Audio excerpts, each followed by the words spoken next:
Ford has just killed off the Focus. Should the KUGA be next? We're going to find out in this video. I'm Matt Watson, you're watching Car Wow. I think Ford might have made a big mistake with this new KUGA, and here's why. The Focus was the best-selling car in the UK from 1999 to 2008, and the Fiesta took #1 spot for 12 years between 2009 to 2020. But despite this, both cars have been cancelled forever. The Ford KUGA's best ever result was 9th. So how come Ford just gave it a facelift and kept it on sale, especially considering how much competition there is from brands in Korea, Japan and now China? In this video, I'm going to put the case forward as to why Ford should keep selling the KUGA for the foreseeable future. However, I'm also going to uncover some reasons as to why Ford should just hurry up and axe the car. First thing we're going to consider is the exterior design. Now last year Ford updated the look to try and keep it looking fresh, and I like their new badge much better than Audi's new badge. That's a good redesign. I guess the car does look a bit more modern with its new grille. We've got a light bar here. This is the active version, so you get this silvery effect down here, make it look more rugged. Doesn't look that futuristic, does it, compared to something from, say, Kia. Also, what is going on with those headlamps? They are just full of condensation. Moving down the side, once again being the active model, you have like the cladding around the wheel arches, make it look rough and tough. It actually has slightly raised suspension and 18-inch alloy wheels, so you have more sidewall. Now that should improve the comfort over bumps. However, you can get the car with 20-inch alloy wheels and lowered stiffened sport suspension, which will probably make things worse. Anyway, as you move down, okay, once again with the active model, so you've got this cladding down the side, roof bars. There's not much going on, is there, here? Although I do like the traditional handles. Well, that doesn't sound particularly expensive, does it? I suppose it's not an expensive car, but at the back, they haven't done so much here in terms of the facelift. It's looking a bit old, actually. At least there is one thing that is old-fashioned about it that's good, and that's the exhaust pipes. Get this little Car Wow stick of truth with a bit of foliage. Look, totally real. Yes, we like that. It is unusual. But overall, I think this design, it's not really doing it for me.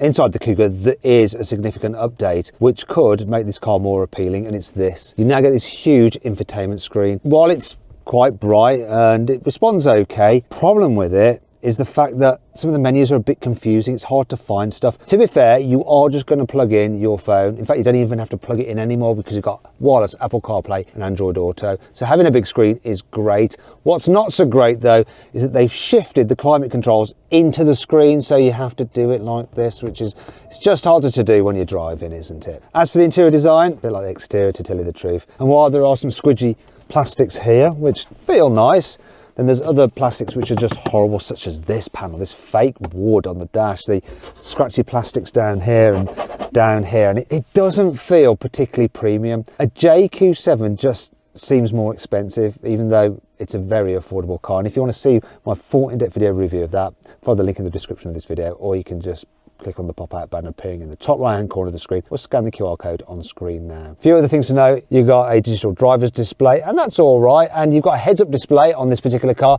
though it's one of those horrible old-fashioned ones which has this panel that pops out from the dash rather than just displaying in the windscreen.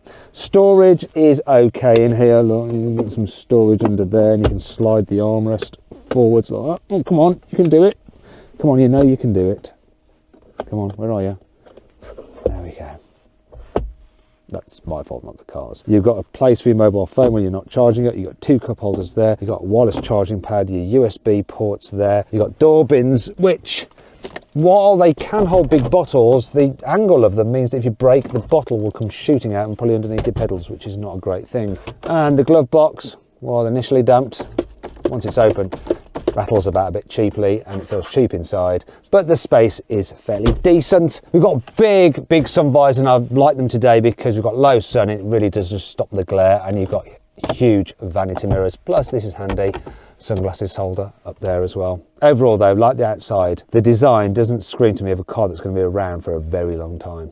What Ford has done though is modernise the engine lineup, so it's a case of goodbye diesels, you can't get a diesel Cougar anymore, only petrols and hybrids. So the entry level car is a 1.5 litre turbo petrol with this much horsepower. Top of the range is a 2.5 litre naturally aspirated petrol engine mated to an electric motor and a 14 kilowatt hour battery pack for this much horsepower. That's your plug-in hybrid, though you might be put off the plug-in hybrid, and I'll tell you why later on. Or this car here, which is the only four-wheel drive version of the Cougars. The others are front-wheel drive. It has a 2.5 litre naturally aspirated petrol engine mated to an electric motor, but it's just a normal hybrid, and it has this much horsepower. Apparently it can do 0 to 60 in 8.3 seconds. But what is the truth? To launch this car, I need to get it into sports mode, and to do that I need to press this button here, then I can't press it again, I have to cycle through on the screen, then pick sport up there, wait for a bit while it does some graphics for you, and now we're good to go. That's going to be a bit of a faff when you're driving, isn't it? Anyway, I'm going to hold it on the brake, for the throttle. Ooh!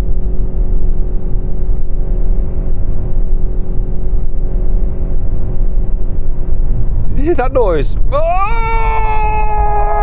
It's quite a lot of noise, but it's quite a lot of performance actually. I'm surprised by that. 0 to 60. 7.09 seconds, way quicker than Ford claims. I am mightily impressed. I hope it stops as well. Needs to stop as well. Let's find out. Now that is brilliant about this car. So it spotted a car coming there. I couldn't see it because of that big beeper. It got in my way, but the sensors picked it up, warned me, and I didn't reverse out into it. It's passed one brake test. The not reversing into other cars brake test. Now let's do the normal brake test from 60 miles an hour. We're looking for around 35 metres. Here we go. 3, 2, 1. Oh, that stood on its nose. Should be good. Should be good. Wow, really good. 33 metres. So it can auto brake well and brake manually very well as well. In terms of performance and braking, the Cougar has made a very good case for it to stay around. However, things change a little bit when it comes to pricing.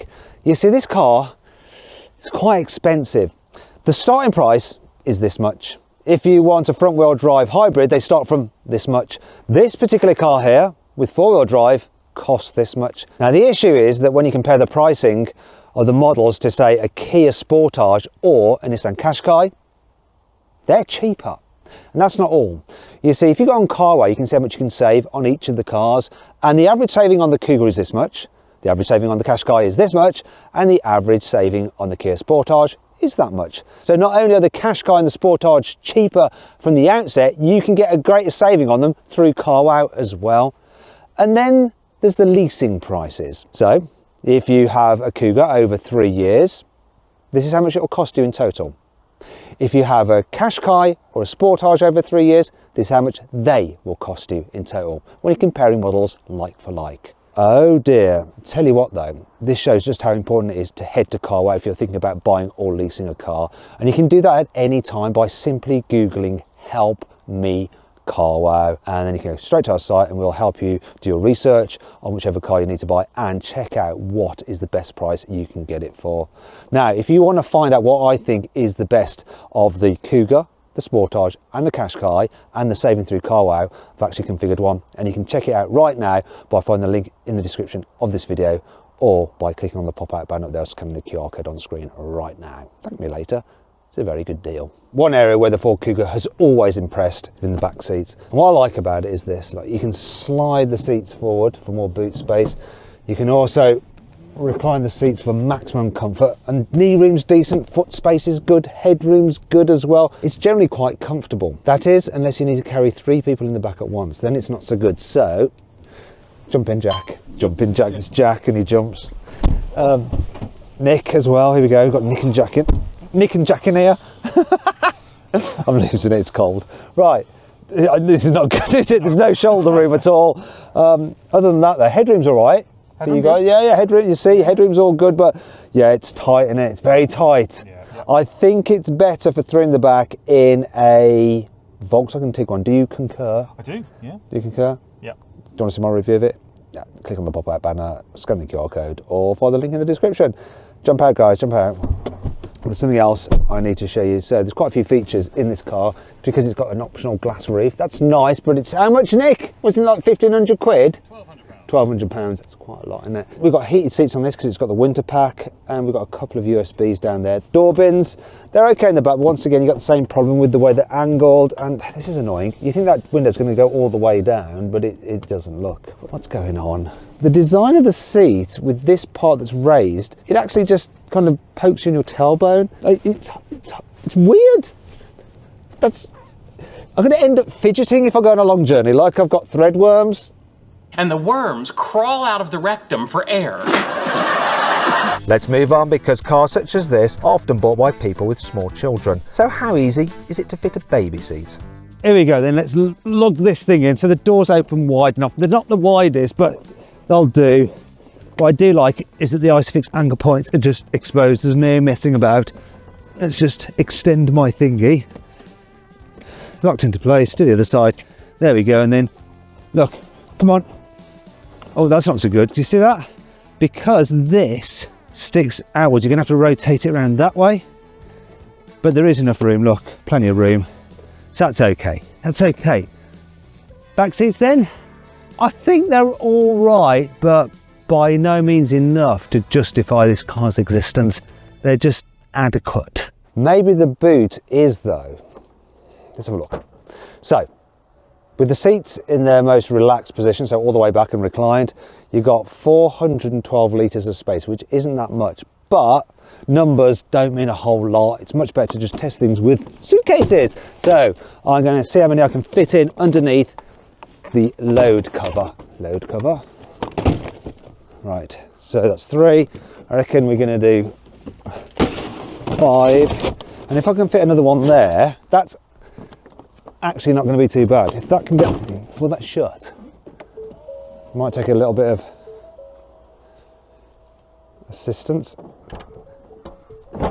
Yes, it's shut. It's fine. It's shut. It's shut. Now, what I'm going to do is slide the seats forward, and you'll see how many more I can get in.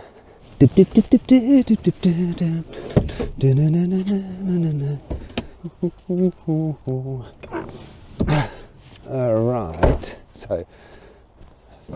Right, well, I can do this.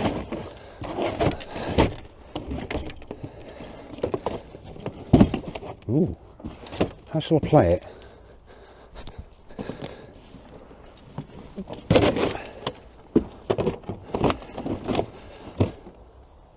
We need one more, Nicholas. Just one, maybe 2.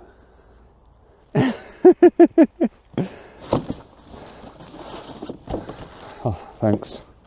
I'm wondering if I know. There, look. 1, 2, 3, 4, 5, 6, 7, 8, 9.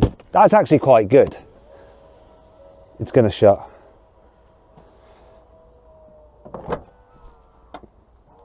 See? Oh, I want to show you this as well. Let me just unload. Ready? Keep going. Ready?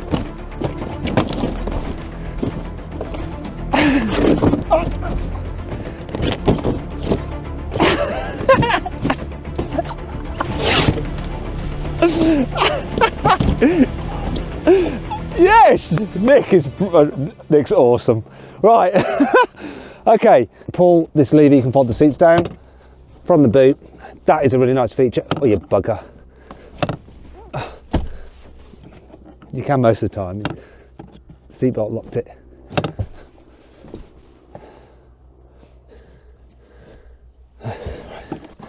Let's go. There we go. Then you've got a big load bay. Under your special KUGA mat, you have, look, Ford still do 1, space saver spare wheel. And we have 12-volt socket, tie-down points and hooks, extra bit of storage down there. And this button, what is this button? Why is it beeping? Yeah, tow hitch. I don't know why it has to beep like that. It sounds like the fries at McDonald's. Takes me back to when I used to work there. Anyway, that brings me on to 5 annoying things about the Ford KUGA. The Ford KUGA comes with a 3-year warranty. That was fine 5 years ago, but now many manufacturers offer 5-year warranties, 7-year warranties, and in some cases even 10 years warranty. Remember when I said earlier that you might want to avoid the plug-in hybrid and just stick with the normal hybrid? Well, that's because there's been a recall this year for around 26,000 plug-in hybrid Ford KUGAs in Europe due to issues with their battery. To be completely transparent, those are vehicles up to 2023, so should be okay with the new ones, but you never know. This active model of the KUGA is supposed to be the rough, tough version, ready for off-roading, but look at this, see this? That's the sill. The door doesn't cover the sill. All right, look, see when you open it there, still sill. So the risk is when you get out, you'll rub your trousers against that and you'll get them all dirty, especially if you've been off-roading. Then maybe you probably won't ever off-road with this car. But anyway, if it's a proper off-roader, they should be covered. To release the bonnet, it says you have to pull on it twice, just like in a BMW. So I'm there thinking, oh, wait a minute, you'll have gas struts supporting it, like in a BMW also. So, no. The design of these door handles makes it easier for you to accidentally pinch your skin. Look at that. Look, see, you can pinch it, and it's really annoying on a cold day like today. I've done it once. How many times have you done it, Jack? 3. 3. He's done it 3 times. It's very cross. But it's not all bad. Look, I'm going to show you 5 good things about this car. Here's one of them. Door protectors built in. See this? Watch it, watch it, watch it, watch it. You open the door, pops out, so that if you open it in a car park, you'll dent the other person's door, but your door will be fine. Brilliant. I love the fact that the low cover is just this thin, floppy fabric, look. Which means it's easy to just store in the boot and load things on top of it. Don't have to worry about damaging it. Hopefully this won't damage it. Catch it, Nick. Go, go, go, go, go, go. Dude, perfect. Nick, ready? Ah, tricked you. God. Oh. Ready, Nick? Let's go. Oh, God. Nick, one more, let's go. Oh. One, let's go, Nick. Go, go, go, go, go, go, go, go. Oh, that should have been it. Go on, Nick, another go. Go, go, go, go, go, go, go, go, go. Oh. You know that SHIT European law which says that all cars have to have a speed limit warning which defaults to on every time you start the car. Well, thankfully in this KUGA you can turn it off easily by just pressing and holding the limb button, hold for speed warning off. Thank you very much, it's off. Relief. There's also a shortcut button for the surround view cameras, which is really handy when you're manoeuvring. Look, just press them and you can see all around. Brilliant. Oh, the image is good too. Maybe you don't need to worry too much about the recalls because the Ford KUGA was rated, oh, excuse me, was rated 7th out of 50 cars in the Driver Power Owner Satisfaction Survey 2025 for reliability. If you look here, it says sound screen. Now I'm assuming that's because they use the windscreen like a big speaker, like vibrates and like amplifies the bass. It's really, really cool. No, it's just acoustic glass. Okay, so it's just like laminated glass to reduce wind noise.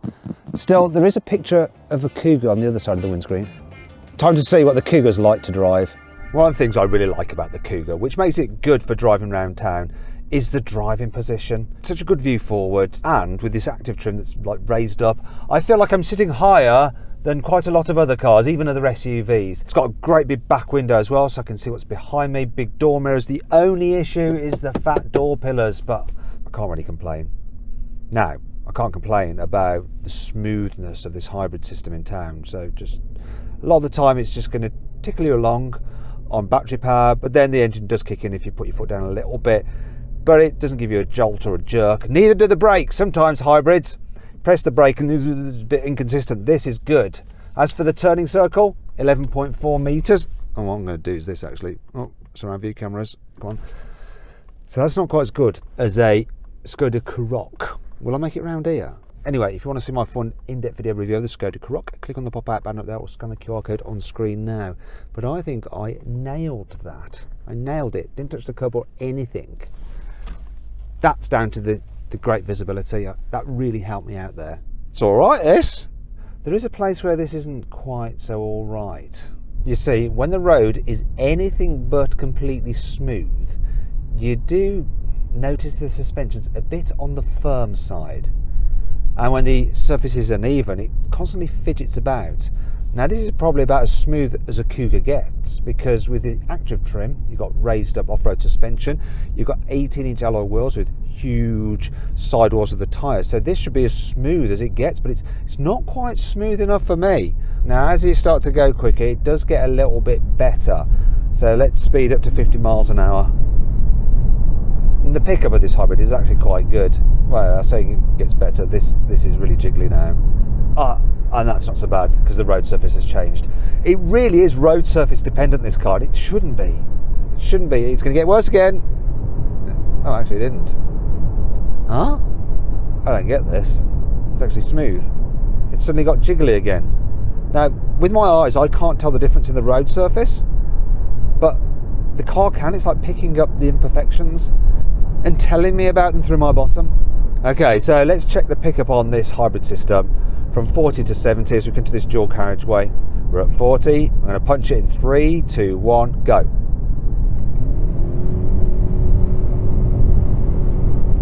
Yeah, that's not so good. And neither is that noise. It's because it's got a CVT gearbox and it just sounds like it's complaining.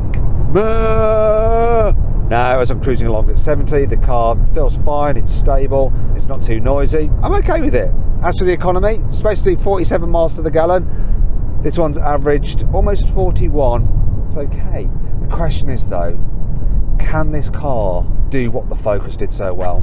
Yes, everyone wants SUVs, but is this the SUV you can rely on to put a smile on your face on a twisty road? Okay, here we go, KUGA. This is where you need to shine. Have you got the same poise, balance and fun factor as a Focus, just a little bit taller? Well, do you know what? The handling and steering, I'm liking it. It does just have a great balance to it. And dare I say it, for a family SUV, yeah, it has a fun factor. What it doesn't do quite as well though as the Focus, and this is because it is taller, so it has to have slightly stiffer suspension to stop it leaning in the bends. It doesn't balance that sporty handling with a nice smooth ride. The suspension's just too jiggly. Such a shame. But as these kind of SUVs go, yeah, it goes around corners well.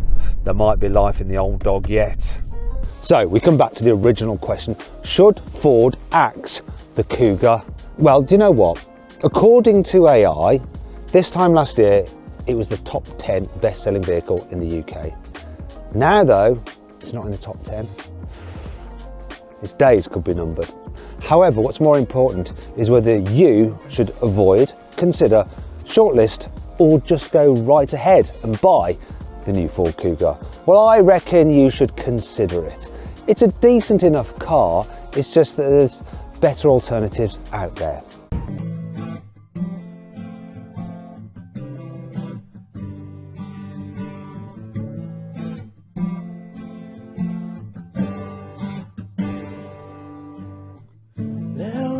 First sight, I never believed.